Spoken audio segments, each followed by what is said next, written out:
Hamas, ഹൂതികൾ, Iran എന്നീ എതിരാളികൾക്ക് മുന്നിൽ ഇസ്രായേലിന് അടിപതറുന്നു. ആക്രമണങ്ങളും പ്രത്യാക്രമണങ്ങളും തുടരുകയാണ്.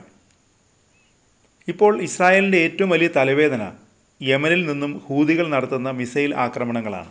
ടെലവീവ് മേഖലയിലേക്ക് തുടർച്ചയായി ഹൂതികൾ മിസൈൽ ആക്രമണം നടത്തുകയാണ്. ഇത് മേഖലയെ കൂടുതൽ സംഘർഷത്തിലാക്കുകയും ചെയ്യുന്നുണ്ട്. ശക്തമായ ആക്രമണമാണ് ഹൂതികൾ ടെലവീവിൽ നടത്തുന്നത്.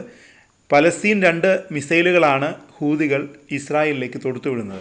ഇസ്രായേലിൻ്റെ അതിനൂതന വ്യോമ പ്രതിരോധ സംവിധാനങ്ങളായ അയൺ ഡോം, ആരോ എന്നീ സംവിധാനങ്ങളെ മറികടക്കുന്നതാണ് പലസ്തീൻ 2 മിസൈൽ.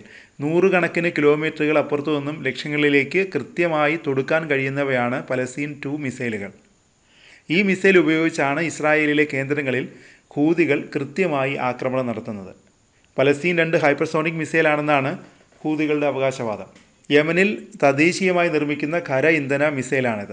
2150 കിലോമീറ്ററാണ് മിസൈലിൻ്റെ ദൂരപരിധി. മധ്യദൂര മിസൈൽ വിഭാഗത്തിൽപ്പെട്ടതാണിത്.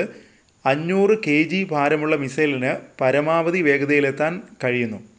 ഇസ്രായേലിൻ്റെ വ്യോമ പ്രതിരോധ സംവിധാനങ്ങളെ തകർക്കാനും ഈ മിസൈലുകൾക്ക് ശേഷിയുണ്ട്. ഇറാൻ്റെ ആക്രമണങ്ങളിലും സൈനിക ശേഷിയിലും നട്ടം തിരിയുകയാണ് ഇസ്രായേൽ എന്നാണ് മാധ്യമങ്ങൾ റിപ്പോർട്ട് ചെയ്യുന്നത്. പലസ്തീൻ മിസൈൽ ആക്രമണം ഇസ്രായേലിനെ സംബന്ധിച്ച് താങ്ങാവുന്നതിനും അപ്പുറമാണെന്ന് വിലയിരുത്തലുണ്ട്. പലസ്തീൻ 2 മിസൈൽ പല അവസരങ്ങളിലും ഹൂതികൾ ഇസ്രായേലിന് നേരെ പ്രയോഗിച്ചിട്ടുണ്ട്. ഹൂതികൾ അവകാശപ്പെടുന്നതനുസരിച്ച് പുതിയ മിസൈൽ ഉപയോഗിച്ച് ഹൈഫയിലെ ഒരു പവർ പ്ലാന്റ് ആക്രമിച്ചിട്ടുണ്ട്.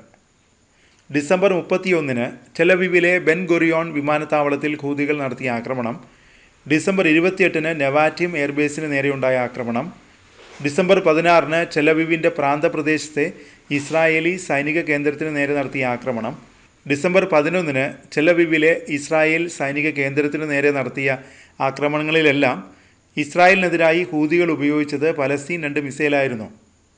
ഇസ്രായേലും ഇറാനും തമ്മിൽ യുദ്ധം നടക്കുന്നുണ്ട്. ഇറാൻ സൈനിക ശേഷി കൊണ്ടും ആയുധശേഷി കൊണ്ടും വളരെ വേഗത്തിൽ വളർന്നുകൊണ്ടിരിക്കുകയാണ്. ഇസ്രായേലിനെ ഇത് കടുത്ത സമ്മർദ്ദത്തിലുമാക്കുന്നുണ്ട്. മാത്രമല്ല, ഹൂതികൾക്ക് വേണ്ട യുദ്ധസഹായങ്ങൾ നൽകുന്നത് ഇറാനാണ്. പലസ്തീൻ 2 മിസൈൽ ഉപയോഗിച്ച് ഹൂതികൾ നടത്തുന്ന ആക്രമണങ്ങളിൽ ഇസ്രായേലിന് അടിപതറുകയാണ്. അവരുടെ കരുത്തായ പ്രതിരോധ സംവിധാനങ്ങളെല്ലാം ഹൂതികളുടെ ആക്രമണത്തിന് മുന്നിൽ തകർന്നടിയുന്നു. വ്യോമ പ്രതിരോധ സംവിധാനങ്ങളിൽ ഇസ്രായേൽ പരാജയപ്പെട്ടുകൊണ്ടിരിക്കുന്നു എന്നാണ് മാധ്യമ റിപ്പോർട്ടുകൾ. ഇസ്രായേലിന് ഇത് വലിയ നാണക്കേടായി മാറുകയാണ്. എന്നാൽ ഇപ്പോഴും ഗസയിൽ ആക്രമണങ്ങൾ നിർത്താൻ ഇസ്രായേൽ തയ്യാറായിട്ടില്ല. 2023 ഒക്ടോബറിന് ശേഷം ഗസയിൽ ഇസ്രായേൽ നടത്തിയ ആക്രമണങ്ങളിൽ 1,00,000-ലേറെ പേരാണ് കൊല്ലപ്പെട്ടത്. അതിലേറെയും കുട്ടികളും സ്ത്രീകളുമാണ്. ജീവന് വേണ്ടി പലായനം ചെയ്തവരുടെ എണ്ണം ഇതിലും വളരെ വലുതാണ്.